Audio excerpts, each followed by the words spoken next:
The observation deck of the Galactic Conservation Station hummed with the nervous energy of a dozen species, all watching the same impossible scene unfold below.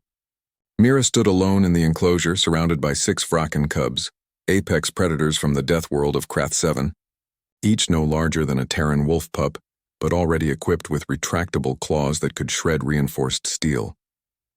"She's going to get herself killed," chittered Zelthor, the station's insectoid director, his mandibles clicking with anxiety. "Those cubs haven't eaten in 3 cycles.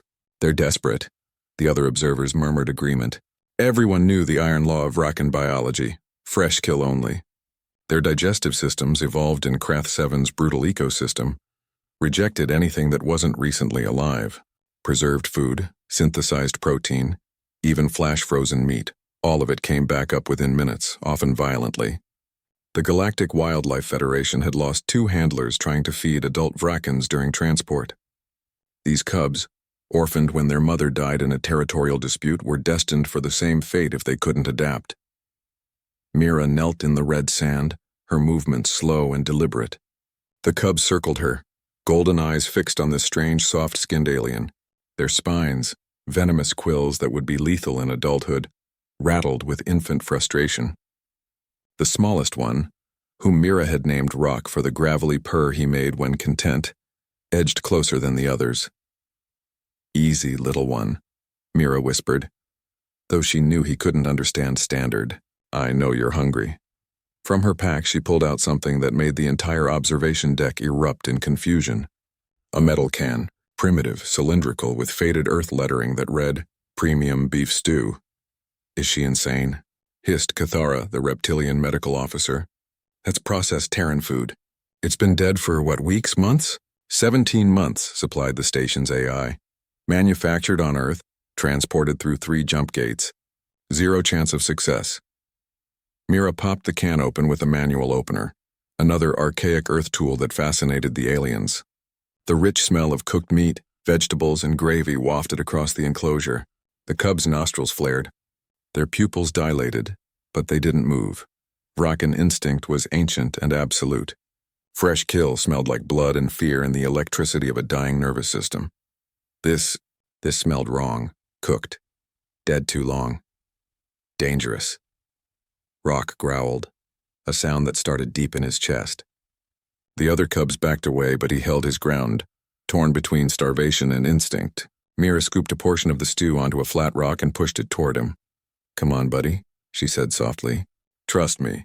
In the observation deck, someone started a betting pool. The odds were heavily against her. Rock's whiskers twitched. He took 1 step forward, then another. His brothers and sisters watched from a safe distance, ready to flee or fight. The cub's tongue flicked out, tasting the air. Every predatory instinct screamed danger, but something else, something deeper, whispered possibility. He lowered his head, extended his tongue, licked. The observation deck fell silent. Rock's eyes widened. He licked again, more vigorously this time. Then he buried his snout in the stew and began to eat with desperate, hungry gulps. "Impossible," breathed Zelthor. His stomach should be rejecting it right now. But Rock kept eating, and when the other cubs saw him, saw that he wasn't dying, wasn't sick, they rushed forward.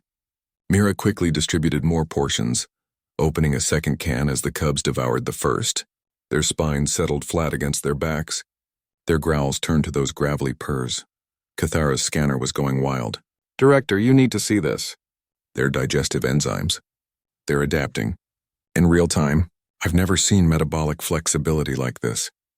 "It's not flexibility," Mira said, climbing to her feet and brushing sand from her knees. "It's intelligence." She gestured to the cubs, now grooming each other contentedly, their bellies full. "You all assumed they only ate fresh kill because that's what they had on their homeworld.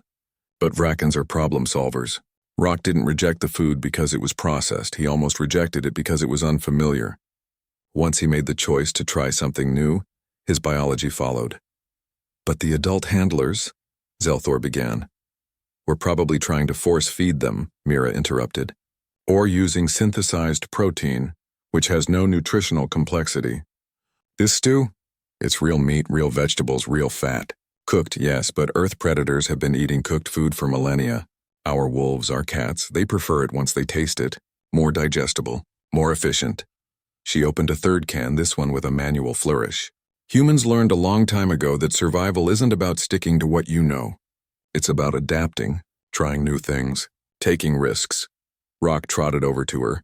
His lethal claws retracted and bumped his head against her leg. Mira scratched behind his ear spines in a spot that made his back leg twitch with pleasure. The galaxy always underestimates humans, she continued, addressing the observers above. You think we're weak because we didn't evolve on a death world. You think we're foolish because we try impossible things, but that's exactly why we succeed where others fail. We don't assume anything is impossible. We just try. Over the following weeks, the cubs thrived. They grew stronger, faster, and more social than any Vrakan juveniles on record. Mira introduced them to dozens of Earth foods, canned fish, dried jerky, even peanut butter, which Rock declared his favorite by the enthusiasm with which he licked the spoon. The Galactic Conservation Station sent a report to the Federation detailing the breakthrough. Within months, other stations were adopting Terran preservation protocols for species previously thought unadaptable. Mira became the most sought-after xenobiologist in 3 sectors, but she never forgot that moment in the enclosure, when Rock made the choice that his instincts said was impossible. When a predator cub trusted a human enough to eat from a metal can, that, Mira knew, was the real lesson. Humans didn't just survive by being strong or smart.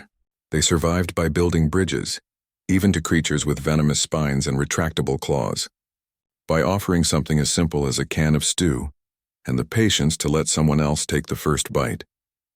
In a galaxy that ran on certainties and established protocols, humanity thrived on one simple principle. Let's try it and see what happens, and more often than not, impossible became possible.